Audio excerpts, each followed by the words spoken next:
Hello everyone, a warm welcome to the today's webinar session. I hope you all are fine. जैसे आप सब जानते हो तो हम हर वीक फ्राइडे किसी ना किसी टॉपिक के ऊपर वेबिनार करते रहते हैं। तो आज के इस वेबिनार हम लोग ऐसी बिजी मैजिक के रिलेटेड करने वाले हैं। ये थोड़ा सा क्वाइट इंटरेस्टिंग है आज का वेबिनार, बिकॉज हम हर वीक हम लोग बिजी 21 के वेबिनार करते थे, तो अभी से हम लोग मैजिक का वेबिनार कर रहे हैं। तो सब लोग आप एंड तक बने रहिए। अगर इफ़ इन केस आपको कोई भी क्वेश्चंस क्वेरीज होता है तो चैट पे लिख सकते हो ताकि हम उसको एड्रेस करते हैं। सो आप में से कितने लोग बिजी मैजिक डाउनलोड करके यूज़ किया है, एक बार बता सकते हैं क्या बिफोर स्टार्टिंग माई सेशन। सो यहाँ पे जो पैनल में आप सब लोग ज्वाइन किए हैं, तो आप में से कितने लोग बिजी मैजिक को एक्सप्लोर किया था? Okay, thank you. सो आप जस्ट राइज हैंड कीजिए एंड कंफर्म कीजिए आप में से कितने लोग बिजी मैजिक एक्सप्लोर किया था। नए प्रोडक्ट है हमारी बिजी मैजिक, काफ़ी इंटरफेस बहुत बढ़िया है, इजी है, क्लियर है, क्लीन है, तो आपको देखने से भी समझ सकता है कि क्या है चीज़ें करके, तो सीखने में भी काफ़ी इजी रहेगा और काम करने में भी आपको इजी रहेगा। So thank you so much. काफ़ी सारे रेज हैंड आ रहा है, थैंक यू सर। ठीक है, सो आज का हमारा टॉपिक है GST compliance simplified with busy magic. जो जीएसटी काफ़ी इंपॉर्टेंट चीज़ें होती हैं हर बिज़नेस में, तो हम जो बिजी मैजिक जो नए सॉफ्टवेयर है उसके थ्रू कैसे हम आसान कर सकता है, तो आज के माध्यम से हम वेबिनार माध्यम से हम सीख लेते हैं। तो बेसिकली लास्ट सेशन भी हमने कंडक्ट किए थे लास्ट वीक फ्राइडे, तो आप सब लोग उसमें भी ज्वाइन किया होगा शायद। हम उसमें बिजी मैजिक का लुक एंड फील आप एक्सप्लोर करके दिखाया था, उसमें क्या क्या ऑप्शंस अवेलेबल है, इसका इंटरफेस कैसे हैं, डैशबोर्ड कैसे हैं, रिपोर्ट क्या क्या आता है, तो ये सारे आपको हैंड्स ऑन एक्सपीरियंस किया था। लेकिन आज के जो ट्रेनिंग पे हम लोग देखते हैं कि जीएसटी के रिलेटेड पॉइंट्स, जो जीएसटी के अंदर जो डेटा एंट्री से जीएसटी रिटर्न फाइलिंग तक जो प्रोसेस होता है, तो जीएसटी के रिलेटेड, तो उसको हम कैसे हैंडल कर सकते हैं। Work faster, navigate smarter and less effort, ये हमारी स्लोगन है जो बिजी मैजिक की। जो यहाँ पर आप अगर देखिए, यहाँ से जो सेशन में सब लोग ज्वाइन किए ना, तो आपको मैं ये बताना चाहता हूँ यहाँ पे जीएसटी कॉन्फ़िगरेशन कैसे करना है, जीएसटी का क्या क्या मास्टर्स हम लोग बना सकता है, कैसे बना सकता है, और क्या क्या एंट्रीज़ हम लोग बिजी मैजिक में जीएसटी का ट्रांजैक्शन पोस्टिंग कैसे कर सकते हैं, क्या क्या एंट्रीज़ कर सकते हैं, और रिपोर्ट्स कैसे देख सकता है। जो इम्पोर्टेंट कास्ट रिपोर्ट होता है जीएसटी का, जो रिपोर्ट्स को कैसे हम चेक कर सकते हैं, ये सब हम कवर करेंगे। इसके अलावा जो रिकन्सिलेशन का प्रोसेस, जो आईटीसी रिकन्सिलेशन हो, जीएसटी रिपोर्ट्स जो होता है 2A2B रिकन्सिलेशन हो, ये सारे हम आज के सेशन में कवर करते हैं। फाइनली आपका जो क्वेश्चन एंड आंसर होगा, तो इफ़ इन केस आपको कोई भी क्वेश्चंस पूछना है तो लाइव पूछ सकते हो, ना तो आपको यहाँ पे चैट बॉक्स अवेलेबल है, उस पर भी लिख सकते हो। ठीक है, पहले पॉइंट हम देखेंगे कि बिजी मैजिक में कैसे हम लोग जीएसटी का कॉन्फ़िगर करानी है कंपनी के अंदर। सबसे पहले हम लोग कंपनी बनाते हैं, तो कंपनी बनाते वक्त वहाँ पे जो कुछ सेटिंग्स करना पड़ता है जो जीएसटी के रिलेटेड, तो क्या क्या करना पड़ता है। एक तो हम कंपनी का जीएसटी नंबर को डाल के कंपनी बना सकते हैं, ताकि जो जीएसटी नंबर डालने से पूरा डिटेल ऑटो फेच हो जाता है वहाँ पर। फिर साथ साथ आपको स्टेट का नाम और आपका एमएसएमई का रजिस्ट्रेशन नंबर हो सकता है, वो डालना पड़ेगा। फिर आपका रिटर्न फाइलिंग फ्रीक्वेंसी होता है, वो हमें स्पेसिफाई करना पड़ेगा। जीएसटी पोर्टल के साथ कनेक्टिविटी कराना पड़ता है। तो ये सारे प्रोसेस हम लोग जीएसटी का जो कंपनी बनाते हैं तब करना पड़ेगा, राइट। तो अलावा अगर आप ई वे बिल यूज़ करना चाहते हो, ई इनवॉइस करना चाहते हो, तब जाके आपको एपीआई का जो एक्सेस अलो करना पड़ेगा, वहाँ पे जो जीएसटी का क्रेडेंशियल को डिफ़ाइन करना पड़ेगी। तो ये सारे बेसिक सेटिंग होता है अगर आप एक सॉफ्टवेयर के अंदर कंपनी बनाते हो तब। ठीक है, तो ये हम प्रोसेस को समझ लेते हैं हैंड्स ऑन एक्सपीरियंस के साथ। सबसे पहले मैं यहाँ से आपको सॉफ्टवेयर ओपन कर रहा हूँ, जो अभी मैंने डार्क मोड पे यूज़ कर रहा हूँ। अगर आपको ये व्यू पसंद है जो लाइट मोड, तो आप लाइट मोड भी यूज़ कर सकते हो, ना तो डार्क मोड भी यूज़ कर सकते हो। ठीक है, फिलहाल मैं एक यहाँ पर कंपनी बना के दिखा दूँगा। जैसे अगर आपके पास जीएसटी नंबर रहती है तो जीएसटी को कॉपी करना है, फिर वहाँ पे पेस्ट करना है। एग्जाम्पल, मेरे पास जो जीएसटीएन नंबर है, सिर्फ इसको पेस्ट करना है, सॉफ्टवेयर ऑटो वैलिडेट करेगा। जो एड्रेस, उसका कंपनी का नाम आपका, और सिटी कौन सा है, स्टेट कौन सा है, पूरा डिटेल अपने आप यहाँ पर लोड हो जाता है। उसके बाद नीचे दिए गए जो मोर डिटेल है वहाँ पर CIN नंबर अगर हो सकता है वो डाल सकते हो। IT पैन नंबर तो अपने आप आ जाता है। फिर ईमेल आईडी, मोबाइल नंबर, ये सारे कॉमन इन्फॉर्मेशंस को आप फिल करना पड़ता है, बेसिक इन्फॉर्मेशंस। इसके अलावा MSME नंबर जो होता है, MSME नंबर होता है ना, तो वो यहाँ पर फिल कर सकते हो। और MSME का टाइप जो माइक्रो हो, स्मॉल हो, मीडियम हो, तो आपकी इंडस्ट्री के अकॉर्डिंग ये MSME का टाइप यहाँ पर सेलेक्ट कर सकते हैं। ठीक है, अब हमने देख लिया कि किस तरीके से कंपनी हम लोग GST नंबर को डाल के बना सकते हैं। अब इस कंपनी को हम यहाँ से सेव करेंगे। कंपनी क्रिएट करते हुए जो सॉफ्टवेयर में automatically default ledgers, ledger groups, default masters, ये सब बन जाती है। BZ21 पहले हम यूज़ करते थे, उसमें भी सेम प्रोसेस था। जो अगर हम कंपनी बनाते थे उसके साथ साथ जो default masters, more than 200-300 plus masters automatically create होता था, तो वैसे ही यहाँ पे भी ऑटो क्रिएट हो जाता है। तो अंदर जाके हम देख लेंगे कि क्या क्या मास्टर्स ऑटोमेटिकली क्रिएट हुआ है करके। तो ये है कंपनी क्रिएशन का प्रोसेस। सो यहाँ पर अगर आप मोर में आओगे तो मोर में जो ऑप्शंस आपको मिलेगा मास्टर्स के अंदर अकाउंटिंग ग्रुप, जो देखिए इतना सारा अकाउंटिंग ग्रुप्स यहाँ पे क्रिएट हो चुकी है। ये सारे अकाउंटिंग ग्रुप्स है, ये डिफ़ॉल्ट में बन गई है। अगर हम GST के दौरान देखते हैं तो यहाँ पे टैक्स कैटेगरीज काफ़ी इंपॉर्टेंट होता है। जो अगर हम देखें यहाँ पे सारे टैक्स कैटेगरीज अपने आप बन चुकी है। जैसे GST का 18%, 40% exempted, 5% nil rated, non GST, ये सारे टैक्स कैटेगरीज है, तो अपने आप बन गया है। सो इफ़ इन केस अगर आपको यहाँ से इसको डिलीट करना है तो डिलीट भी कर सकते हो, ना तो क्रिएट करना है तो यहाँ पे क्रिएट का बटन होगा, तो आप क्रिएट भी कर सकते हो नए एक टैक्स कैटेगरी को इफ़ रिक्वायर्ड। फॉर एग्जांपल हम अगर कुछ टैक्स कैटेगरी क्रिएट करना है तो हम इस पे नाम डाल के जो GST का रेट बता सकते हैं, फिर ये क्रिएट कर सकते हैं। लेट्स से एन एग्जांपल, अगर हमारे 3% का GST स्लैब है, जो ज्वेलरी का GST परसेंटेज 3% है, तो हमने एक मास्टर बना दिया, राइट। तो फिर यहाँ पे GST रेट बतानी पड़ेगा। फिर विथ इफेक्टिव फ्रॉम, ये GST कब से अप्लीकेबल है। यूजुअली GST अगर बदलते रहेगा तो आज एक GST हो सकता है, एक महीने के बाद उसका GST बदल जाता है। जो सितंबर 11 को एक चेंजेस हुआ था इंडिया में, जो GST का टैक्स रेट रिडक्शन हुआ था, इस तरीके से कुछ चेंजेस अगर होते रहेगा तो हम आके यहाँ पे विथ इफेक्टिव फ्रॉम डेट को मेंशन कर सकते हैं, ताकि पुराना डेट पे पुराना GST अप्लीकेबल होता है। सो बाद का जो डेट होता है उसके बाद विथ इफेक्टिव डेट के बाद जो नए GST रेट अप्लीकेबल हो जाती है। अब हमने देख लिया कि किस तरीके से डिफ़ॉल्ट मास्टर्स कंपनी क्रिएट करते हुए बन जाती है करके। वैसे ही अगर आप सेल टाइप, परचेज टाइप ये भी देख सकते हो, तो ये अपने आप क्रिएट हो जाता है। यदि हो लोकल सेल्स का टाइप हो और सेंट्रल सेल्स का टाइप हो, यदि हो एक्सपोर्ट इंपोर्ट का सेल टाइप हो, पूरा सेल टाइप्स यहाँ पे बन जाती है। तो इसके अंदर आप देख सकते हैं इंटर स्टेट ट्रांजैक्शन का भी है, लोकल ट्रांजैक्शन का भी है, और इवन जो एक्सपोर्ट इंपोर्ट भी होता है ना, तो वो भी यहाँ पे बन जाती है, SEZ भी बन जाती है। तो ये अपने आप पहले भी बना रहा था, जो 21 का जो वर्जन थे हमारा, तो उसमें भी हमारा जो सेल टाइप, परचेज टाइप अपने आप बन जाएगा। तो वैसे ही यहाँ पे भी सिस्टम दिया गया है। अब हमने देख लिया कि GST का मास्टर्स कैसे बन गया है करके। आगे बढ़ते हैं।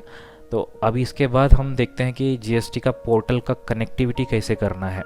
अगर आप as a GST registered dealer हो तो आपके पास जो GST पोर्टल का यूज़र ID पासवर्ड तो रहेगा ही रहेगा। तो वो यूज़र ID पासवर्ड को अगर हम स्पेसिफाई करते हैं यहाँ पर सेटिंग्स में जाके, सेटिंग्स में जाके, फीचर्स में जाके, GST एंड वैट करके होता है, वहाँ पर जो हमारी GST पोर्टल का यूज़र नेम, यहाँ पर GST पोर्टल का पासवर्ड को मेंशन करना पड़ता है। अगर ये हम मेंशन करते हैं तो सॉफ्टवेयर जो GST पोर्टल के साथ इंटरेक्ट हो जाती है। उसके बाद जो आपको कोई भी जो ऑटोमेशन करना है, ऑटोमेशन के थ्रू काम करना पड़ता है। जैसे फॉर एग्जांपल आप GST रिटर्न फाइल करना चाहते हो सॉफ्टवेयर से, तो कर सकते हैं डायरेक्ट यहाँ से इंटीग्रेशन के बाद। अगर आप GST का डेटा डाउनलोड करना चाहते हो, रिकनसाइल करना चाहते हो, ये सब चलाने के लिए आपके पास जो GST पोर्टल का यूज़र नेम होगा और पासवर्ड होगा, उसको यहाँ पे मेंशन करना पड़ता है। तो ये काफ़ी इंपॉर्टेंट सेटिंग्स यहाँ पर दिया गया है। उसके बाद जो अगर आप ई-वे बिल बनाते हो, ई-इनवॉइसिंग बनाते हो, तब जाके यहाँ से ये जो दोनों टॉगल बटन है इसको ऑन करना पड़ेगा।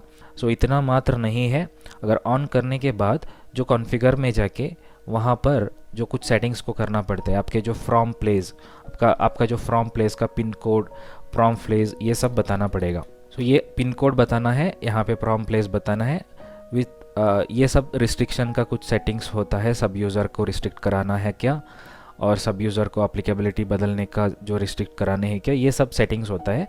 तो ये अगर रिक्वायर्ड हो तो ये पढ़ के आप इसको ऑन ऑफ कर सकते हैं। उसके बाद जो E way bill and E invoice का जो क्रेडेंशियल है ना, वो क्रिएट करना पड़ता है जीएसटी का जो ई वे बिल पोर्टल में जाके। ई वे बिल पोर्टल में जाके वहाँ पे एपीआई को ऑन करना है, फिर वहाँ से एक जीएसपी क्रेडेंशियल को क्रिएट करना पड़ेगा। क्रिएट करने के बाद जो यहाँ पर उसको स्पेसिफाई करना है, ठीक है। तो ये प्रोसेस पहले भी हमारे पास थे, अभी भी same as it is process है, उसमें कोई बदलाव नहीं है। तो पहले कैसे करते थे वैसे स्टेप्स को हम लोग फॉलो करना है। Got it. तो ये हमने सेटिंग्स यहाँ पे देख लिया कि जीएसटी वैट के अंदर क्या क्या करना पड़ेगा, ठीक है। सो इसके अलावा कुछ और सेटिंग्स अगर आपको रिक्वायर्ड होता है, फॉर एग्जांपल डीलर टाइप, आप चाहते हो कि मेरा कंपोजिशन डीलर है तो मैं कंपोजिशन के हिसाब से ट्रांजैक्शन करना चाहता हूँ। तो कंपोजिट डीलर के अगर कंपनी हो तो यहाँ पे कंपोजिशन करके लेना पड़ता है। इफ़ इन केस आपके पास कंपोजिशन डीलर का रजिस्ट्रेशन नंबर होता है तो कंपनी क्रिएट करते हुए जो नंबर स्पेसिफाई कीजिए तो अपने आप कंपोजिट डीलर का सेटिंग्स वहाँ पर ऑन हो जाता है। आप कुछ नहीं करना है, कंपनी क्रिएट करते हुए जो जीएसटी स्पेसिफाई करेंगे, अगर वो जीएसटी नंबर कंपोजिट डीलर का हो तो अपने आप वो क्रिएट हो जाता है। इफ़ इन केस वो रेगुलर डीलर का हो तो रेगुलर करके ये आ जाता है, अब कुछ नहीं करना है। इफ़ इन केस आपको बदलना हो तो यहाँ पे सेटिंग्स अवेलेबल है। इतना मात्र नहीं है, डिफ़ॉल्ट जो फाइलिंग फ्रीक्वेंसी भी यहाँ से बदल सकते हो। यदि आप चाहते हो कि क्वार्टरली फाइलर हो तो क्वार्टरली ले सकते हैं। QRMP quarterly return monthly payment अगर आप ऑप्ट किया है आपने तो QRMP होल्डर हो तो क्वार्टरली ले सकते हो। Otherwise as a regular filing करते हो मंथली बेसिस पे तो मंथली करके ले सकते हो। So this is how few things are given here in terms of GST configuration. So आशा करता हूँ सर आप सबको जीएसटी का क्या क्या कॉन्फ़िगरेशन करा सकते हैं बिजी मैजिक में, कैसे करा सकते हैं, कहाँ पे करा सकते हैं, ये मैंने क्लियर कर दिया। अब हमने देखेंगे कि आगे का जो प्रोसेस हम लोग देखते हैं मास्टर्स। सो क्या क्या मास्टर्स को हम लोग बना सकते हैं। बेसिकली अगर आप ट्रांजैक्शन करते हो तो party master is very much important. जो पार्टी मतलब हो सकता है डेबिटर भी हो सकता है, क्रेडिटर भी हो सकता है। सो कस्टमर हो यदि हो सप्लायर भी हो सकता है। सो उसके अंदर जो हम लोग लेजर बनाते हैं तो लेजर बनाते वक्त उसका पार्टी का जीएसटीएन नंबर डालना ज़रूरी होता है। सो यदि जीएसटी नंबर है तो जीएसटी नंबर डाल के क्रिएट करने से प्रॉपर डेटा सेव हो जाता है। बाद में आप ट्रांजैक्शन करते हो तो कोई भी प्रॉब्लम नहीं आएगा। यदि अगर आप मैन्युअली क्रिएट करते हो तो मैनुअल क्रिएट करने से क्या हो सकती है, तो आपको जैसे ह्यूमन एरर हो सकता है, जीएसटी नंबर हमने गलत लगा दिया, ना तो स्टेट का नाम गलत लगा दिया, तो ये सब हो जाती है। तो हम लोग अगर मैजिक के अंदर देखें तो यहाँ पे ऑटोमेटिकली जो पार्टी बना सकते हो। सो ये चीज़ें दिया गया है। इसके बाद आइटम मास्टर हम क्रिएट करते हैं, वहाँ पर HSN कोड नंबर काफ़ी ज़रूरी है। सो HSN कोड नंबर अगर मिसमैच होता है तो जीएसटी रिटर्न फाइलिंग पे एरर आएगा, ई वे बिल जनरेट पर एरर आता है, ई इनवॉइसिंग पर एरर आता है ना। HSN काफ़ी ज़रूरी है। तो HSN का भी हम लोगों ने वैलिडेशन करने के लिए एक यूटिलिटी बिजी मैजिक में दिया गया है। तो साथ साथ बल्क में वैलिडेट करना चाहते हो तो इसका भी सुविधा हम लोग मैजिक के अंदर इंक्लूड किया है। साथ साथ जीएसटी का टैक्स कैटेगरीज मैंने जो दिखाया था आपको, सारे जीएसटी का टैक्स कैटेगरीज प्रॉपर हमारे पास क्रिएट हो जाता है। इफ़ इन केस आपको नए क्रिएट करना हो तो क्रिएट भी कर सकते हैं। मैंने जो आपको ज्वेलरी का एग्जांपल लेके करके दिखाया था तो ये हो जाता है। परचेज टाइप, सेल टाइप भी हमने देखा तो ये डिफ़ॉल्ट में बन रहा है मैजिक के अंदर। अब आएंगे हम लोग जो मैजिक में हम देखते हैं कि जीएसटी मास्टर के अंदर पहला इंपॉर्टेंट मास्टर है पार्टी। तो पार्टी क्रिएशन हम करके देखेंगे। सो यहाँ पर जो पार्टी के अंदर हम जाएंगे तो दो ऑप्शन मिलता है, एक तो कस्टमर, दूसरा है सप्लायर। पहले हमारे पास पार्टी करके नहीं था, हम लोग मास्टर में जाके वहाँ पे ऐड करना पड़ता है ना। वहाँ पे हम जाके ऐड करना पड़ता था सन्ड्री डेबिटर और सन्ड्री क्रेडिटर्स। वैसे ही अगर यहाँ पे देखोगे तो इजीली आपको पता चल जाता है कि पार्टी मतलब क्या है, वेदर इट इज़ कस्टमर और अ सप्लायर। सो उसके बाद हम यहाँ से जीएसटी नंबर कॉपी करना है तो अपने आप सारे डेटा यहाँ पे फिल हो जाएगा, सारे डेटा यहाँ पर फिल हो जाएगा। तो बाद में आप यहाँ पे कुछ चेंजेस कराना चाहते हो, जो ट्रांसपोर्टर का डिफ़ॉल्ट नाम सेट करना है, फाइलिंग फ्रीक्वेंसी ये सब बदलना हो तो बदल सकते हो, बट इसका ज़रूरत नहीं रहेगा। बाय डिफ़ॉल्ट जो फाइलिंग फ्रीक्वेंसी जीएसटी नंबर के साथ आ जाएगा। कुछ और डिटेल्स हो सकती है, जैसे मोबाइल नंबर हो, व्हाट्सएप नंबर हो, ये सब चीज़ें होता है ना, ये सब फिल करके पार्टी बना सकते हो। नीचे आपको यहाँ पे रेगुलेटरी करके एक ऑप्शन है, उस पर Aadhaar number, TIN number, PAN number ये सब फिल कर सकते हैं। मोर में जाएंगे तो वहाँ पे default cell purchase account type होता है ना, तो वो भी टैगिंग कर सकते हैं। ये चीज़ें पहले भी था हमारे पास 21 पे, अभी भी दिया गया है। ठीक, ये हमने पार्टी किस तरीके से बना लिया आपने देखा। जस्ट हमने जीएसटी को पेस्ट कर दिया तो पार्टी अपने आप ऑटोमेटिकली सारे डिटेल्स वहाँ पे फैच हो गई। फिर उसके बाद हम लोग इसको सेव करेंगे। अब ये हम कस्टमर को बना लिया। वैसे अगर हम सप्लायर को क्रिएट करना है तो यहाँ पे सेम प्रोसेस है। जो सप्लायर पर जाना है वहाँ पे प्लस का आइकॉन दिया गया है, प्लस में जाएंगे और जीएसटी को डिफ़ाइन करेंगे। फिर वैलिडेट करना हो तो वैलिडेट भी कर सकते हो।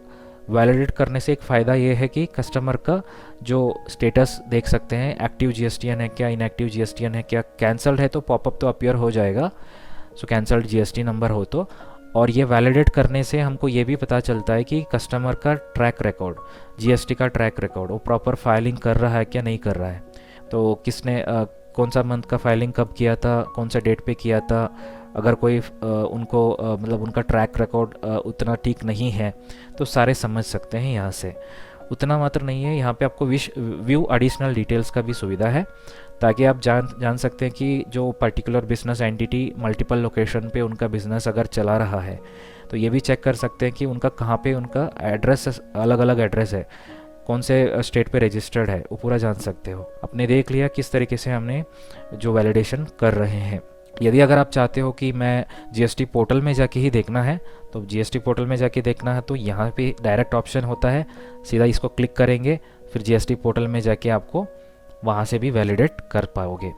तो इसके लिए आप कोई लिंक सर्च करना, गूगल में जाके ब्राउज़ करना ज़रूरी नहीं रहेगा।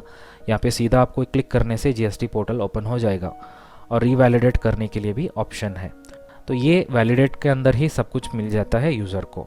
सो अब हमने देख लिया कि किस तरीके से हम लोग पार्टी बना सकता है।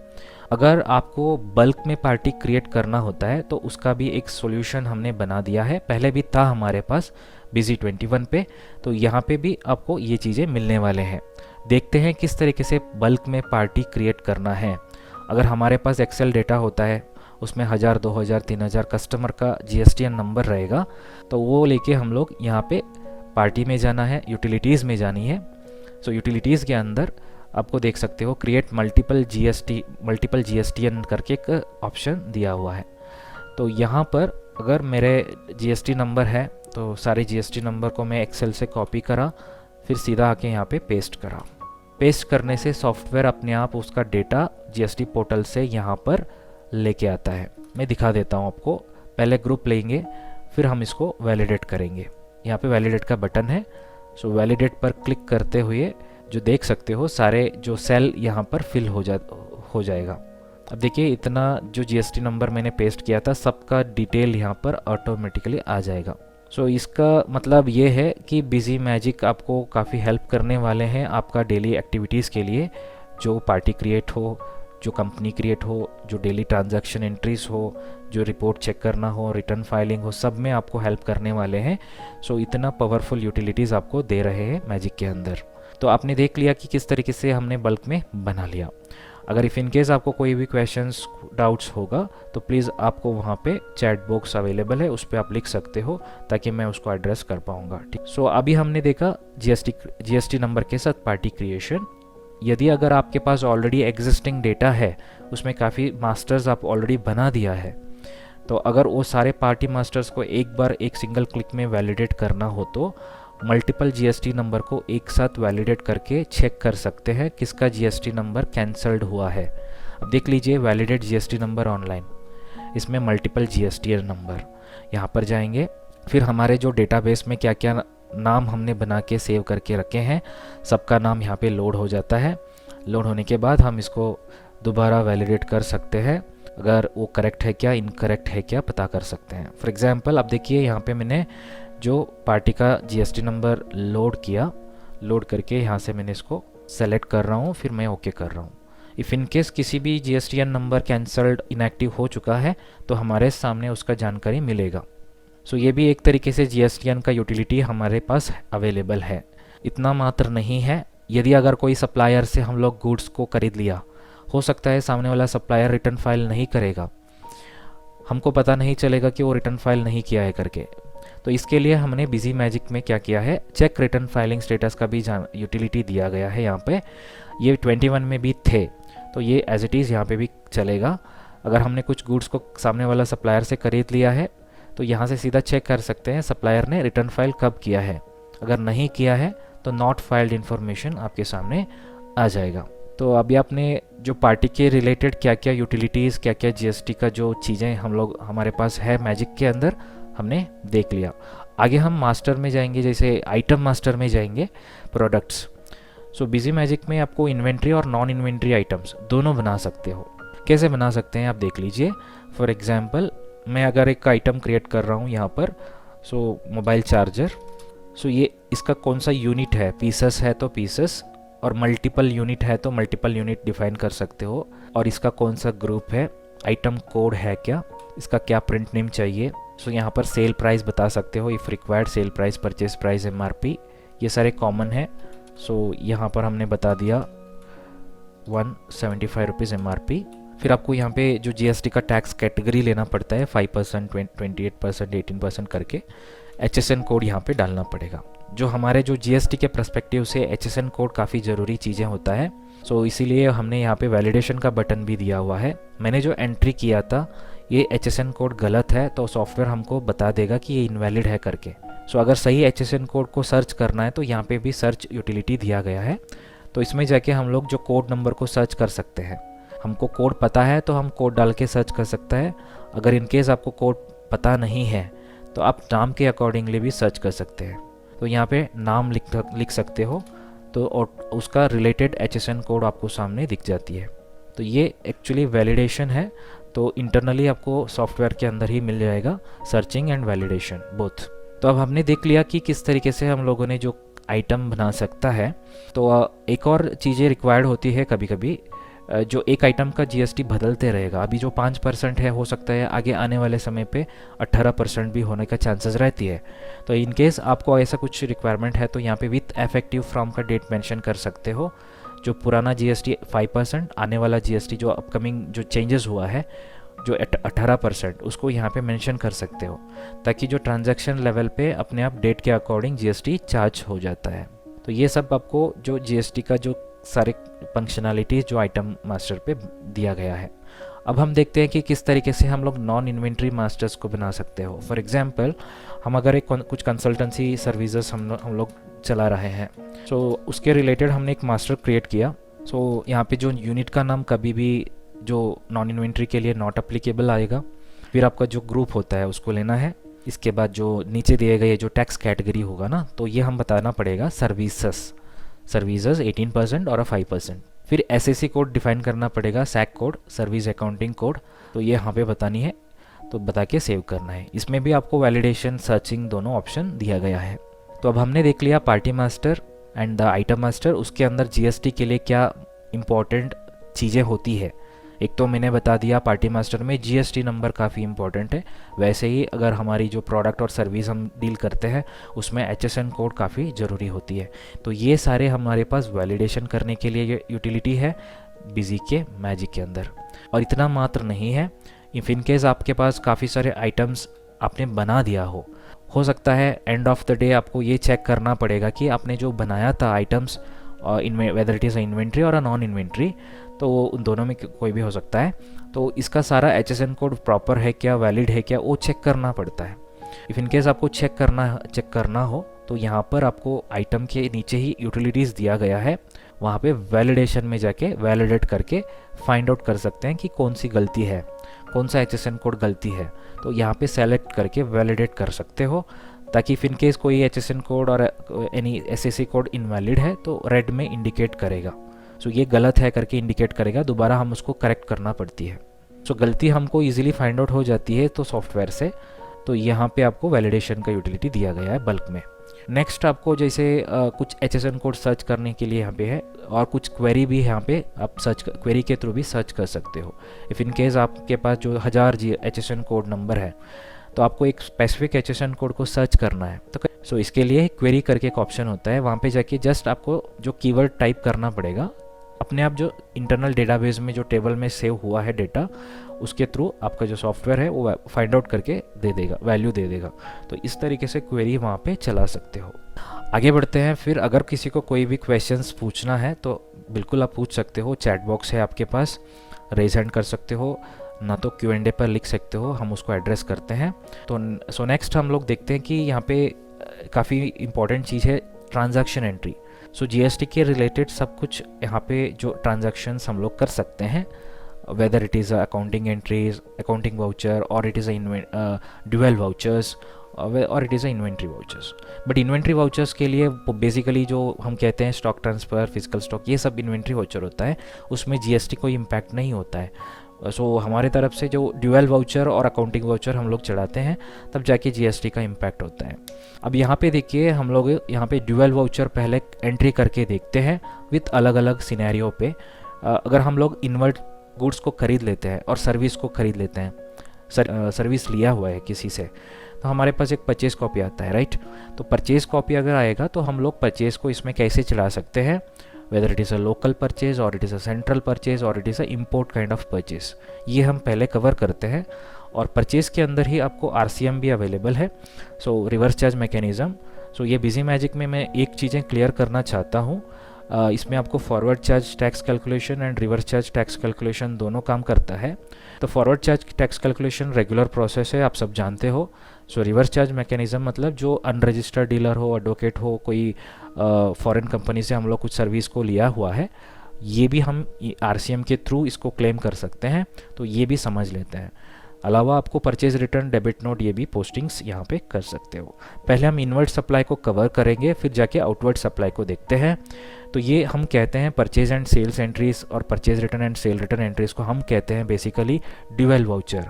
Why it is dual voucher? Because हम ये ट्रांजैक्शन पोस्ट करते हैं ना, बिजी 21 में हो, बिजी मैजिक में हो, तो ये दोनों बुक्स ऑफ अकाउंट में पोस्टिंग होता है। एक तो अकाउंटिंग में भी होता है रिफ्लेक्ट, इन्वेंट्री में भी, इन्वेंट्री बुक्स में भी इम्पैक्ट होता है, तो इसीलिए हम लोग कहते हैं ड्यूअल वाउचर। तो अब आएंगे हम लोग प्रोडक्ट पे। तो यहाँ पर मैं आपको दिखाने वाला हूँ जैसे परचेज़ कैसे हम लोग एंट्री कर सकते हैं। फर्स्ट एंड फॉरमोस्ट आपको क्या करना है, सारे सेटअप को पहले फिनिश करना है। अगर सेटअप गलती करते हो सेटअप के अंदर, मतलब जो सेटअप का मतलब क्या मैंने बोला, जो HSN हो, GST का, पार्टी का GSTN, ये हम गलत मत करना है, ये प्रॉपर हम लोग क्रिएट करना है। फिर उसके बाद परचेज़ पर आएंगे। यहाँ पे परचेज़ की जो एंट्री इस तरीके से होता है, स्क्रीन इस तरीके से होता है। आपको कुछ वाइडर स्क्रीन चाहिए तो बड़ा वाला स्क्रीन चाहिए तो वाइडर कर सकते हो, ताकि थोड़ा सा आपको कन्वीनियंट रहेगा डेटा एंट्री करने के लिए। तो अलावा आपको एक खास चीज़ मैं ये भी बताने वाला हूँ, ये 21 से थोड़ा सा अलग है, 21 में नहीं था हमारे पास, जो है AI इम्पोर्ट। सो सॉफ्टवेयर में इनबिल्ड AI रहेगा। अगर आपके पास कोई भी परचेज बिल आ चुकी है तो उस परचेज बिल को सीधा इसमें स्कैन कर सकते हैं, इसके अंदर इंपोर्ट कर सकते हैं, ताकि परचेज में क्या क्या डेटा है उस पर सेव हो जाती है। तो ये भी हमारे पास यहाँ पे सुविधा है, ताकि जो यूज़र होगा, यूज़र को यहाँ पे कोई ह्यूमन एरर्स को अवॉइड कर सकते हैं। डेटा एक्यूरेसी प्रॉपर रहेगा, डेटा एक्यूरेट रहेगा, टाइम कम समय पे उसका डेटा एंट्री को फिनिश कर सकते हैं। अब देखिए मैं एक इंपोर्ट करके भी दिखा देता हूँ। अब मेरे पास एक PDF के अंदर एक फ़ाइल है, यदि वो PDF का हो सकता है, ना तो कुछ इमेज भी हो सकती है, तो हम सीधा इसमें इंपोर्ट कर सकते हैं। So just it will take time, because उसमें अगर ज़्यादा डेटा होगा तो बिल्कुल ऑब्वियसली टाइम ज़्यादा लेगा। तो मैं अभी इसके जो मेरे पास जो PDF थे मैंने इंपोर्ट किया, फिर पार्टी बना लिया। जो यूनिट का नाम है जो मेरे डेटाबेस में अगर नहीं हो सकता है, तो हमारे पास जो सॉफ्टवेयर कहेगा कि ये इसको क्रिएट करो करके, फिर मैंने क्रिएट कर सकते हैं, ना तो मैपिंग भी कर सकते हैं। एग्जिस्टिंग नाम के साथ, एग्जिस्टिंग यूनिट के साथ हम इसको मैपिंग भी कर सकता है, ठीक है। अभी फॉर द टाइम बिंग हम उसको क्रिएट करते हैं। अभी आपको मैं क्या दिखा रहा हूँ, यहाँ पे AI के थ्रू परचेज बिल को इंपोर्ट करने का तरीका मैं दिखा रहा हूँ। यहाँ पे मैंने GST का टैक्स परसेंटेज ले चुका है, फिर नेक्स्ट करूँगा। तो आप कह सकते हैं कि यहाँ पे क्यों जीएसटी का परसेंटेज हम लोग मैन्युअली मैप करना है। देखिए, जो परचेज बिल आया था पीडीएफ पे, हमारे जो सॉफ्टवेयर के जो नाम होगा जीएसटी 18%, वैसे उस पर अगर डेटा नहीं रहेगा, जो वैल्यू नहीं रहेगा, तो सॉफ्टवेयर उसको अंडरस्टैंड नहीं करेगा। जो हमारा नाम और जो सॉफ्टवेयर के अंदर जो टर्मिनल उसके अंदर जो जीएसटी का जो नाम होता है सेम रहना चाहिए। मैं वो बिल भी ओपन करके दिखा दूंगा, उसके अंदर जीएसटी का जो टैक्स कैटेगरी क्या था करके, तब आपको चीज़ें क्लियर हो जाती है। सो यहाँ पे मैंने जीएसटी का टैक्स कैटेगरी मैन्युअली यहाँ पे मैप करके सेव किया, तो सीधा मेरा डेटा सारे यहाँ पे फिल हो गया। जो पीडीएफ में था सारे डेटा यहाँ पे फिल हो गया। अब मैं आपको दिखाना चाहता हूँ जो एग्जिस्टिंग मेरे पास जो बिल है कैसे है करके। आप देख सकते हो जो बिल है मेरी इस तरीके से है। इसी बिल को अभी मैंने इंपोर्ट किया था, लेकिन इस पे जो जीएसटी का परसेंटेज इसलिए नहीं आया बिकॉज यहाँ पे जो बिल लेवल में डिफाइन किया गया था, है ना, बिल लेवल पे डिफाइन किया गया था। मैंने यहाँ पे अगर देखिए क्या लिया था, आइटम वाइज लिया था। सो यहाँ पे मैंने आइटम वाइज लिया था, ठीक है। और अगर कुछ मिसमैचेस लगेगा जो नाम के बीच में, तो फिर आपको थोड़ा सा मैपिंग करना पड़ता है, लेकिन 99% कोई भी प्रॉब्लम नहीं आता है, आराम से आप इंपोर्ट कर पाओगे। तो ये है purchase import process with AI. अब हम आते हैं जैसे लोकल ट्रांजैक्शन परचेस में कैसे करना है। यहाँ पे देखिए, लोकल ट्रांजैक्शन करने के लिए पहले भी हमारे पास 21 में थे ना, वैसे ही प्रोसेस है, लोकल करके लेना पड़ेगा। अगर ये परचेज लोकल का है, लोकल से हमने बाई किया है, लोकल ले सकते हो, weather it is in item wise और मल्टी रेट। सो अगर बिल आपको आइटम वाइज जीएसटी कैलकुलेशन करानी है बिल पे, ना तो बिल लेवल जीएसटी कैलकुलेशन करानी है, ये भी यहाँ से ले सकते हो। अब मैंने मल्टी रेट लिया है, इसका मतलब नीचे बिल सन्ड्री करके यहाँ पे होगा, तो टैक्स को अप्लाई करना पड़ेगा। लेकिन अगर आइटम वाइज होता है तो अपने आप जीएसटी कैलकुलेट हो जाती है यहाँ पर, ठीक है। अब हमने देखा कि लोकल परचेज को कैसे करना है। सो लोकल हो और सेंट्रल हो और इंपोर्ट हो, इसी तरीके से प्रोसेस होगा यहाँ पर। अब मैं आपको सेंट्रल का जो परचेज होता है, सेंट्रल परचेज के लिए यहाँ पे सेंट्रल करके लेना है और कुछ नहीं है। बाकी चीज़ें तो सिमिलर है, कुछ भी यहाँ पे डिफरेंट नहीं है। लेकिन एक इम्पॉर्टेंट चीज़ है इंपोर्ट के प्रोसेस। अगर हम लोग इंपोर्ट किया है बाहर कंट्री से, सो बाहर कंट्री से जो इंपोर्ट करते हो तो परचेज बिल हमारे पास आता है, तो इंपोर्ट करके यहाँ पे लेके हम लोग डेटा को फीड करना पड़ता है। सो बाकी तो कॉमन है, जो पहले 21 में कैसे थे वैसे ही है, उसमें कोई भी चेंजेस नहीं है। और आईटीसी एलिजिबिलिटी ये भी बता सकते हो, ये भी सो अगर आप इनपुट गुड्स खरीद लिया हो और इनपुट सर्विस ले रहे हो और कैपिटल गुड्स बाई करते हो, अगर कुछ हमने परचेज करते हैं उस पर आईटीसी नहीं मिलेगा ड्यू टू सम रूल्स। सो ये सेक्शन 17(5) सेक्शन 16(4) के अकॉर्डिंग हमको आईटीसी नहीं मिलेगा उस सिनेरियो पे, तो हम लोग आईटीसी एलिजिबिलिटी यहाँ पे प्रॉपर सेलेक्ट कर सकते हैं। अब आपको मैं एक आरसीएम का एंट्री भी पोस्टिंग करके दिखाने वाला हूँ। अब आपको मैंने एक आरसीएम का एंट्री पोस्ट करके दिखा देता हूँ। आरसीएम के लिए जो नॉर्मल हम प्रोसेस क्या करते थे, यहाँ पे जो परचेज टाइप है ना, इसमें आरसीएम करके लेना पड़ता था, राइट। तो अभी भी वो परचेज टाइप अवेलेबल है, local RCM unregistered dealer, whether it is a input goods और it is a input service, आप ले सकते हो। रिवर्स चार्ज का जो टाइप है ना, कंपलसरी सर्विस इंपोर्ट कौन सा टाइप है तो लेना है। नॉर्मली अभी तो कंपलसरी ही यूज़ हो रहा है। तो उसके बाद जो हम लोग प्रोडक्ट बाई किया है, बेसिकली जो आरसीएम लगता है अनरजिस्टर्ड परचेज पे, जो एग्रीकल्चरल प्रोडक्ट होता है, रॉ कॉटन इस तरीके से होता है ना, तो वहाँ पे आरसीएम अप्लीकेबल होती है। तो हमने 100 kg का जो प्रोडक्ट बाई किया है with the price of 1000 rupees. इसमें कोई जीएसटी कैलकुलेट नहीं करेगा purchase bill pay. Purchase entry करते वक्त कोई जीएसटी का कैलकुलेशंस यहाँ पे नहीं होगा, हम इसको डायरेक्टली सेव करते हैं। सो अब हमने परचेज बिल को सेव किया, उसके बाद जो कंसोलिडेट आरसीएम एंट्री पास करना पड़ता है, उसको हम कहते हैं कंसोलिडेट आरसीएम पेएबल। उसका एक जर्नल वाउचर को पास करना पड़ेगा। जीएसटी में जाएंगे, यहाँ पे जीएसटी पे जाएंगे ना, जीएसटी पे आपको जिस स्क्रॉल किया हो तो second post consolidate RCM payable का एक ऑप्शन मिलता है। ये एंट्री को यहाँ से पोस्ट कर सकते हैं डेली बेसिस पे, ना तो मंथली बेसिस पे।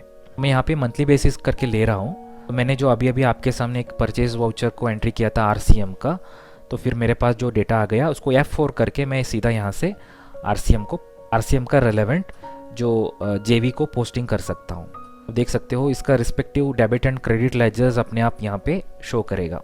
अब इसके बाद हम लोग जो यहाँ पे सेल्फ आरसीएम इनवॉइस को क्रिएट कर सकते हैं। यहाँ से ऑप्शन होता है जनरेट आरसीएम इनवॉइस करके, तो सेल्फ इनवॉइस को क्रिएट कर सकते हैं।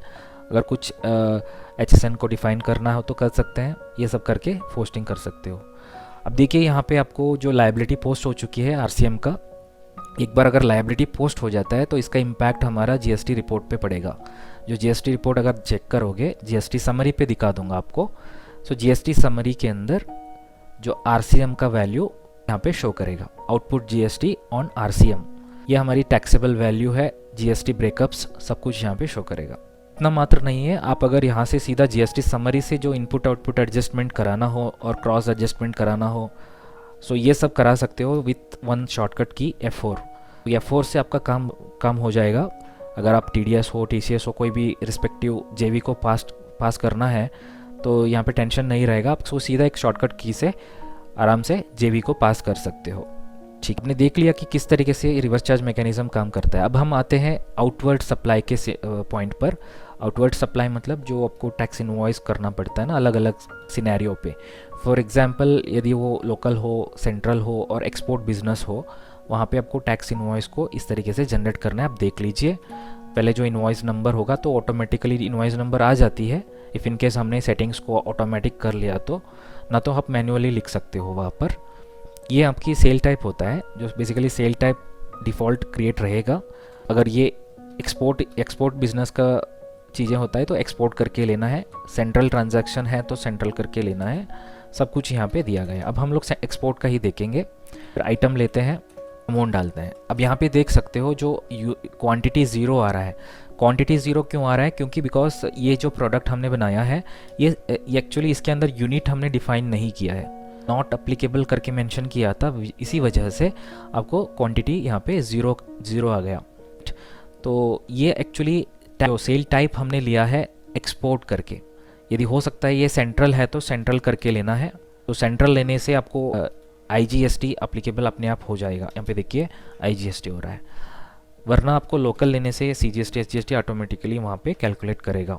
हमने देख लिया कि किस तरीके से हम लोग जो सेल टाइप्स दिया हुआ है उसको हम सेलेक्ट कर सकते हैं और इसको GST कैसे हम लोग ऑटोमेटिकली यहाँ पे अप्लाई कर सकते हैं। मैंने इसको एक बार दोबारा आपको दिखा देता हूँ। देखिए जो मैंने 40% का GST यहाँ पे लिया हुआ था लोकल करके, तो इसके अकॉर्डिंगली आपका CGST SGST यहाँ पे 40% कैलकुलेट हो रहा है, 20+20। ठीक है, तो अब आते हैं हम लोग नेक्स्ट ट्रांजैक्शन पर, जैसे debit note, credit note, sales return, ये सब होता है ना। तो ये भी सेम कॉन्सेप्ट है, अभी जो हमने कैसे एंट्री किया था वैसे ही है, इसमें कोई डिफरेंस नहीं है।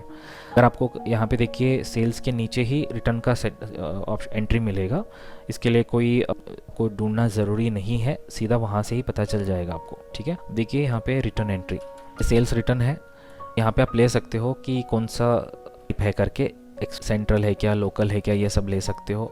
ये सारे GST के अंदर अपने आप इम्पैक्ट पड़ेगा। ठीक है, तो ये सारे इम्पैक्ट आपको GST के अंदर पड़ जाती है। तो आप एक बार भी हम लोग जाएंगे नेक्स्ट जो अकाउंटिंग एंट्रीज को एक दो देख लेते हैं। जैसे advance tax on advance receipt करके एक कॉन्सेप्ट होता है। अगर हमको किसी से एडवांस आ चुकी है तो उस पर GST इम्पैक्ट होता है, वो भी मैं दिखाना चाहता हूँ। तो यहाँ पे रिसिप्ट एंट्री, GST का नेचर हम लेंगे एडवांस रिसिप्ट, पार्टी का नाम है, यहाँ पे का नाम ले रहा हूँ, उन्होंने आपको 10,000 रुपया दिया हुआ है, ये एडवांस अमाउंट है with cash amount.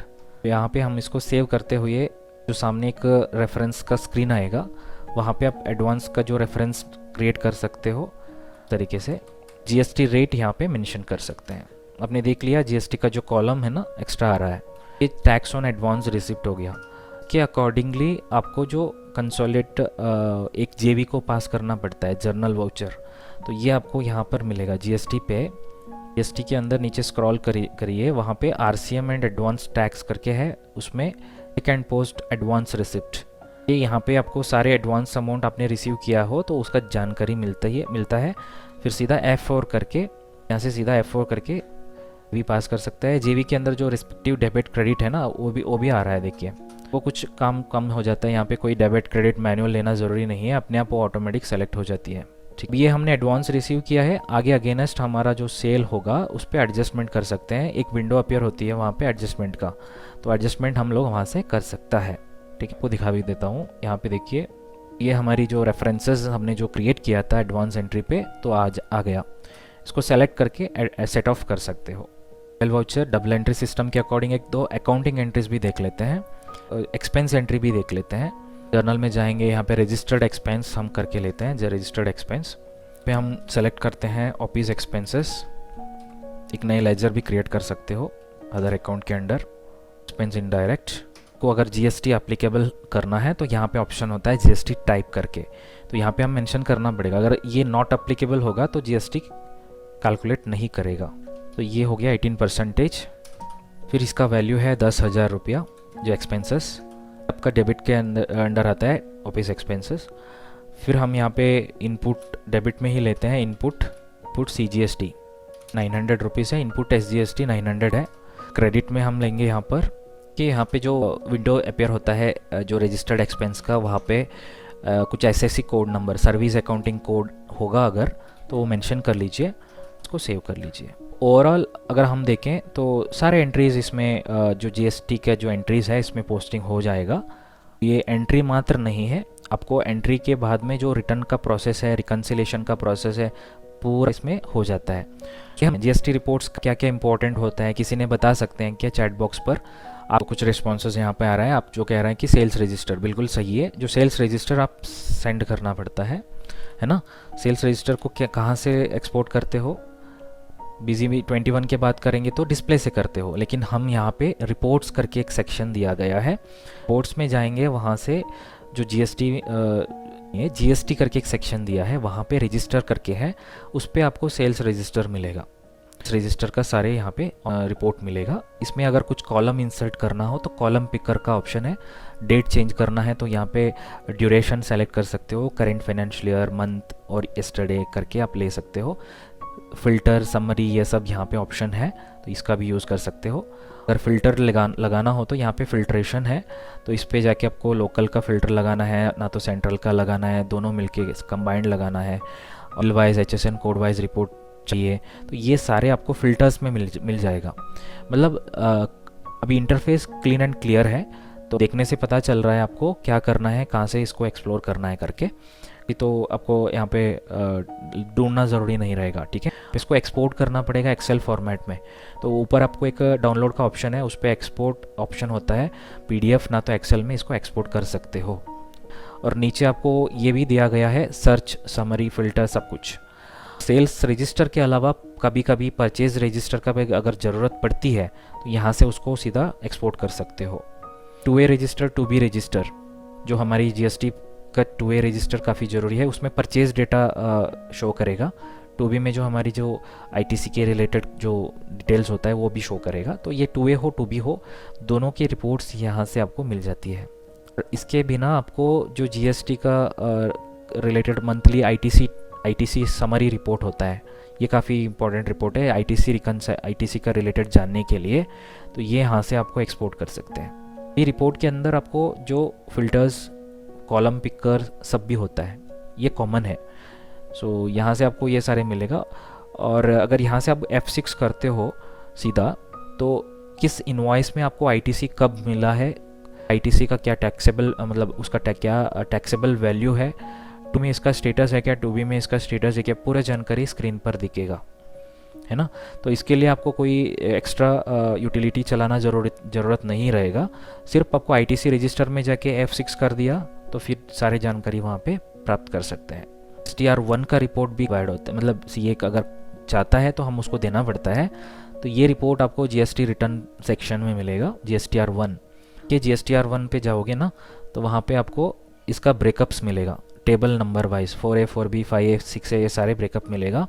B2, CB2, CL, SEZ, HSN summary, export सब कुछ मिलेगा। तो यहाँ से इसको एक्सपोर्ट करना है तो ऊपर ऑप्शन है एक्सपोर्ट का बटन, फिर कीजिए PDF और एक्सेल पर, फिर भेज दीजिए। तो आपको डायरेक्ट रिटर्न फाइल कराना हो तो वो भी आगे मैं बताने वाला हूँ आपको क्या करना है करके। फॉर द टाइम बिंग आपको इतना समझ में आ गया कि मैं किस तरीके से इसको एक्सपोर्ट कर सकता है, किस किस फॉर्मेट में कर सकता है, क्या क्या। जस्ट आपको गो थ्रू कराने के लिए मैं रिक्वेस्ट करूँगा, अगर आपके पास सॉफ्टवेयर है तो प्लीज़ आप गो थ्रू कीजिए। यहाँ पे जाके GST में जाके सारे रिपोर्ट आपके सामने मिल जाएगा।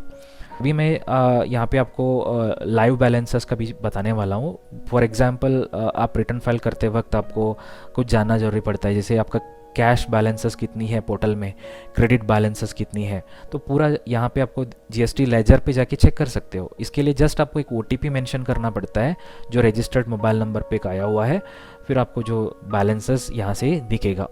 ठीक, और बाकी सारे रिपोर्ट्स आपको इतना इम्पोर्टेंट नहीं है। GSTR 3B काफ़ी ज़रूरी है आपके लिए, वो भी यहाँ से मिल जाता है। GST रिटर्न के अंदर GSTR 3B के अंदर बेसिकली आपका कितना पेमेंट करानी है, इसी का क्या है, वो सारे स्टेटस यहाँ से दिखेगा आपको। पर ये GSTR 6, अब देखिए GSTR 6 कुछ ISD डिस्ट्रीब्यूटर हो, इनपुट सर्विस डिस्ट्रीब्यूटर, उनके लिए GSTR 6 का फाइलिंग भी यहाँ से कर सकते हैं, उसका रिपोर्ट भी यहाँ से मिलेगा। राइट, सो हम आगे बढ़ते हैं फिर नेक्स्ट स्लाइड पर, that is our GST returns. देखिए end of the month GST return हम लोग करना ही है 100%, सो मिस नहीं कर पाएंगे। सो करेंगे तो पेनल्टी पड़ता है, फ़ाइन लगेगा, तो ये सब झंझट होता है। तो इसलिए हमने क्या किया, विजी में डायरेक्ट इंटीग्रेशन प्रोवाइड किया हुआ है। जस्ट आपका जो GST का पोर्टल नेम पासवर्ड बता दीजिए ताकि सारे काम सॉफ्टवेयर करेगा। के अंदर आपको सारे यूटिलिटी दिया गया है। फॉर एग्जांपल देखिए GSTR 1 का रिपोर्ट, क्या सारे डेटा मिसमैच सब कुछ आपने कर दिया। करने के बाद जो यहाँ से GSTR 1 डैशबोर्ड करके होता है, डेटा को मैच करने के बाद GSTR 1 डैशबोर्ड में गया, फिर यहाँ से डेटा को हमने अपलोड कर दिया। देखिए यहाँ पर GSTR 1 डैशबोर्ड का डिज़ाइन हम इस तरीके से बनाया है यहाँ पर।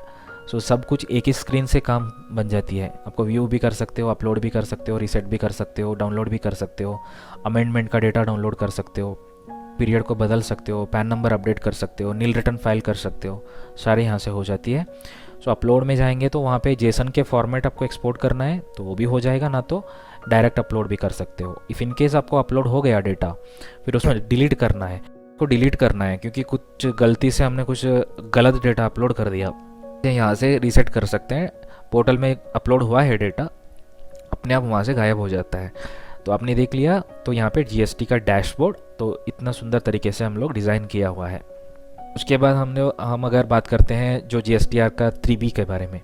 सो हर मंथ हम लोग फाइल करते हैं, तो उसमें आपको यहाँ पे ऑप्शन दिया गया है ई रिटर्न करके। फॉर्मेट सपोर्ट करता है, डायरेक्ट अपलोड इस पर नहीं चलता है फिलहाल, फ्यूचर में वो आ सकता है, लेकिन अभी हमारे पास JSON फॉर्मेट एक्सपोर्ट होगा, उसको अपलोड करना पड़ेगा। मैं इसका GSTR 6 जो मैंने बोला था, जो GSTR 6 भी यहाँ से सीधा अपलोड हो जाती है, तो यहाँ से ई रिटर्न का ऑप्शन है हमारे पास। अब आते हैं हम लोग जो IFF के बारे में बात करते हैं। अगर any companies opted quarterly return monthly payment scheme QRMP, सो उनको जो B2B का डेटा होता है हर मंथ अपलोड करना पड़ेगा IFF के द्वारा। तो ये IFF फाइलिंग ही हमारे पास अवेलेबल है, quarterly filer. So you should upload your IFF return directly from the software.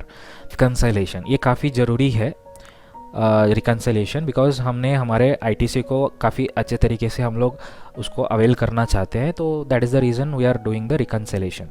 वैसा पोर्टल डेटा और it is a books data versus portal data, both way you can do the reconciliation. कुछ खास reconciliation के बारे में मैंने बताना चाहता हूँ। सब रिकन्सिलेशन है इसमें, 2A to B reconciliation, 3B reconciliation, 1 reconciliation, either voucher wise और पार्टी वाइज सब है। इफ़ इन केस आपको रिकन्साइल करना है तो चीज़ें काफ़ी सिंपल है। जस्ट आपको यहाँ पे आना पड़ेगा GSTR डेटा डाउनलोड में आना पड़ेगा। आपको जो आप चाहते हो वो डेटा को डाउनलोड कर सकते हो, वो भी एक सिंगल क्लिक पे डाउनलोड हो जाता है, चाहे हो GSTR 1 हो, 2A हो, 2B हो, 3B हो, GSTR का 9 हो, मतलब GSTR IMS डेटा हो, सब कुछ आपको एक सिंगल क्लिक पे डाउनलोड हो जाता है। कुछ डिफरेंट कॉम्पिटिटिव प्रोडक्ट हो सकता है, वहाँ पे एक मंथ का एक बार क्लिक करके डाउनलोड करना पड़ता है, इसमें आपका ज़्यादा टाइम चला जाता है। लेकिन यहाँ पर हमने जो सिस्टम सेट किया है, एक सिंगल क्लिक पे पूरा का पूरा डेटा आपका डाउनलोड हो जाता है। मैं आपको एक सिंपल स्क्रीन डैशबोर्ड पर दिखाना चाहता हूँ। अब देखिए यहाँ पे ऑल GST रिटर्न करके एक ऑप्शन है, राइट। सो यहाँ पे हम जाएंगे, सेलेक्ट ऑल करेंगे, सारे मंथ सेलेक्ट हो जाता है, अप्रैल से लेके मार्च तक। उसमें सारे फाइल एक सिंगल क्लिक पे डाउनलोड हो जाते हैं। अभी मैं आपको यहाँ पे डाउनलोड एक ही मंथ का करके दिखाना चाहता हूँ, क्योंकि ये ज़्यादा थोड़ा सा हैवी डेटा हो तो थोड़ा सा टाइम लगता है, तो मैं एक मंथ का करके दिखा दूंगा। देखिए मई मंथ का अभी सेव नहीं है, तो मई मंथ का डाउनलोड कर रहा हूँ, मई मंथ का सेव हो गया। दोबारा इसको रीडाउनलोड करना है तो रीडाउनलोडिंग भी कर सकता है, ये भी ऑप्शन है। ये कब डाउनलोड हुआ है उसका डेट भी नीचे आ जाती है। ये अगर डिलीट करना है तो यहाँ पे मंथ को सेलेक्ट करके डाउनलोडेड डेटा को डिलीट भी कर सकता है, तो यहाँ पे डिलीट का ऑप्शन भी है, वो डिलीट हो गया। GST पोर्टल के साथ सॉफ्टवेयर डायरेक्ट इंटरैक्ट करेगा, यहाँ पे आपको कोई एक्स्ट्रा एफर्ट नहीं करना है, सिंपल तरीके से इसको यूज़ कर सकते हो। डाउनलोड हो जाती है। डाउनलोड के बाद जो सॉफ्टवेयर में जो फीड किया हुआ है डेटा, उसको जीएसटी पोर्टल में जो सेव है डेटा, उसको दोनों को कंपेयर कर सकते हैं, मिसमैच को जान सकते हैं। सॉफ्टवेयर ऑटो आइडेंटिफाई करेगा कहाँ पे क्या गलती है। आगे आने वाले समय पे ये फीचर और पावरफुल हम लोग बना रहे हैं विथ सम एआई यूटिलिटी के थ्रू। तो ये आगे नेक्स्ट रिलीजेस, जो आगे अपकमिंग रिलीजेस है, उसमें आपको ये सुविधा मिल जाती है। देख लिया किस तरीके से हम लोग डेटा डाउनलोड कर सकते हैं। अब बात करते हैं रिकन्सिलेशन। सो रिकन्सिलेशन में देखिए GST portal data versus books data यहाँ पे है, जीएसटी पोर्टल डेटा यहाँ पे है। आप चाहते हो कि 2A वर्सेस 2B करना है और 2A पार्टी वाइज करना है, कुछ भी हो, तो यहाँ पे आइए सीधा, फिर ओके कीजिए। इन स्क्रीन के अंदर कुछ आपको रेड कलर में इंडिकेट कर रहा है डेटा, ये सारे मिसमैचेस है, ये सारे डेटा मिसमैचेस है। मतलब कुछ डेटा जो पोर्टल में अवेलेबल नहीं हो सकता है, कुछ डेटा सॉफ्टवेयर में अवेलेबल नहीं हो सकता है। तो मैच है तो रेड कलर में इंडिकेट करेगा। तो ये आपको काफ़ी इजी हो गया है। सो ये रिकन्सिलेशन, और इसमें अगर आपको फ़िल्टर, समराइजेशन कुछ भी कराना है, सर्च भी कराना है तो सर्च भी कर सकते हो, ठीक है। तो ये सब यहाँ से मिल जाती है। और डिफरेंट डिटेल्स आपको देखना है, जैसे बिजी डेटा को, सिर्फ बिजी डेटा को देखना है, और कंपैरेटिवली देखना है, और मिसमैच को देखना है, तो आराम से आप यहाँ से फिल्टर्स को लगा सकते हो। अब आते हैं यहाँ पे रिकन्सिलेशन के अंदर आईएमएस के रिलेटेड भी हम थोड़ा सा जान लेंगे। आईएमएस मतलब इनवॉइस मैनेजमेंट सिस्टम। सो ये भी यहाँ से आपको आराम से रिकन्सिलेशन कर सकते हैं। जो आईएमएस पोर्टल का डेटा यहाँ पे सीधा आ जाएगा, फिर आपको यहाँ पे वेरीफाई कर सकते हैं कि वो डेटा करेक्ट है क्या, रिजेक्टेड है क्या, ये सब यहाँ पे अपलोड, स्टेटस को अपलोड कर सकते हो। इस मुताबिक आपका जो GSTR 2B समरी बन जाती है। देख सकते हो यहाँ पे आईएमएस का जो व्यू, तो ये है आईएमएस का व्यू। यहाँ पे डेटा को डाउनलोड करने का, आईएमएस स्टेटस का अपडेट करने का सारा सुविधा है। जस्ट एक सिंगल F4 शॉर्टकट की से आपका सारा काम बनेगी। और ये डेटा डाउनलोड करने के लिए नीचे आपको डाउनलोड का बटन है, तो यहाँ से सीधा डाउनलोड भी कर सकते हो। This things are clear for everyone. अब आगे मूव करते हैं स्लाइड पर। सो आपके लिए गुड न्यूज़ लेके आया हूँ यहाँ पे। जो आप अभी तक देखा था ये 1.4 रिलीज़ में, तो इतना फीचर्स हमारे पास अवेलेबल है। आगे जो आने वाला जो रिलीज़ है, तो उस पर आपके लिए, सबके लिए एक अच्छा गुड न्यूज़ है। वो हमने एक नए यूज़र इंटरफेस को दे रहे हैं मैजिक के अंदर। काफ़ी अट्रैक्टिव है, अभी से भी और अट्रैक्टिव है, यूज़र फ्रेंडली है। देखने से आपको सारा डेटा स्क्रीन के अंदर पता चलता है विथ सम ग्राफिकल रिप्रेजेंटेशन। जो आपने जो फाई चार्ट हो, ग्राफिकल रिप्रेजेंटेशन अगर आप चाहते थे ना, वैसे आपको मिलने वाले हैं डैशबोर्ड, ये आपको मिलने वाले हैं। उसके अलावा मैजिक बैंक रिकन्सिलेशन मिलने वाले हैं। जो बैंक स्टेटमेंट आपके पास है, सीधा इसमें इंपोर्ट कर सकते हो। सो इंपोर्ट करने से आपका जो बैंक ट्रांजैक्शंस पूरा पोस्टिंग हो जाती है। उसके बाद जो रिकन्सिलेशन एआई के थ्रू यहाँ पे चलने वाले हैं, तो ये सारे हम आपको नेक्स्ट रिलीजेस, अपकमिंग रिलीजेस में देने वाले हैं। तीसरा है यहाँ पे AI forward GST filing assistant. मतलब जीएसटी के अंदर कुछ भी मिसमैचेस हो सकता है, तो एआई उसको ट्रेस करेगा। साथ साथ जो आपको असिस्टेंट भी करेगा, जो सॉफ्टवेयर आपको क्या करेगा, नोटिफिकेशन देगा मोबाइल फ़ोन पर आपका जीएसटी का नोटिस के बारे में, जीएसटी का कुछ रिमाइंडर्स आपको देते रहेगा। तो ये यूटिलिटी भी हम लोग अभी लाइव करने वाले हैं शॉर्टली। सो बैंकिंग इंटीग्रेशन भी मिलने वाले हैं आगे। सो बैंकिंग मतलब जो कुछ मेजर बैंक्स के साथ हम लोग कनेक्ट करने वाले हैं, तो इसके थ्रू आपका रिकन्सिलेशन का प्रोसेस और भी सीमलेस बनेगी। ओवरऑल अगर आप देखोगे तो बिजी मैजिक इतने समय तक हम एक्सप्लोर किया, तो ओवरऑल आपको सबको ये क्लियर हुआ होगा कि बिजी मैजिक से आपका सेव टाइम, मतलब टाइम सेव होने वाला है, वर्क एलिमिनेट होने वाला है, नेविगेशन कर सकते हो, बेटर रिपोर्टिंग आपको मिल सकता है मैजिक से, एंड मॉडर्न इंटरफेस है। ये जेट सॉफ्टवेयर है, मार्केट में कमाल करने वाला प्रोडक्ट है ये। उसके बाद एआई पावर्ड आर्किटेक्चर इसमें दिया गया है, एआई का इस्तेमाल कर दिया गया है, भी ज़रूरी भी था हमारे लिए एआई। सो इसके बाद में जो जीएसटी का काम आपको स्टार्ट बनने वाले हैं, है ना। ये अगर सही है तो आप सब लोग एक रेज हैंड कीजिए, फिर कंफर्म कीजिए। आपको ये बात से सहमत है तो एक रेज हैंड करके आप कंफर्म कीजिए please. Thank you so much for everyone, lots of raise hands are coming. सबके लिए थैंक यू सो मच। आपका सपोर्ट है हमारे लिए ये सब बनाने के लिए मोटिवेट कर रहे हैं, नए नए फीचर को ऐड करने के लिए मोटिवेट कर रहे हैं, तो सबके लिए थैंक यू सो मच है। तो ज़रूर आपसे ये सब फीचर को यूज़ करिए आपके बिज़नेस में। रिसेंटली हम लोगों ने एक व्हाट्सअप का चैटबॉट लॉन्च किया है जो हमारे सेंट्रलाइज्ड हेल्पलाइन नंबर पर 8282828282 पर 5 टाइम्स, ये नंबर आपको पता है शायद, इस नंबर पर ह्यूमन सपोर्ट भी है, एआई सपोर्ट भी है, चैटबॉट सपोर्ट भी है। अगर आप कोई भी मैसेज उनके पास पूछोगे व्हाट्सएप पर तो आपका रिस्पेक्टिव लैंग्वेज पर वो आंसर करेगा। इफ़ इन केस आप हिंदी में बात करना चाहते हो तो हिंदी में आंसर आपको मिलेगा, और हिंदी में क्वेश्चन पूछेगा तो हिंदी में आंसर मिलेगा। अगर कोई तमिलनाडु से कोई कस्टमर तमिल में पूछेगा तो तमिलनाडु कस्टमर को तमिल में आंसर करेगा। मतलब ये पूरा सेटअप हमने बना दिया है। काइंडली ये आपके लिए काफ़ी हेल्प करने वाले हैं, ज़रूर यूज़ कीजिए। Thank you so much everyone for joining this webinar session. Thank you for your valuable time.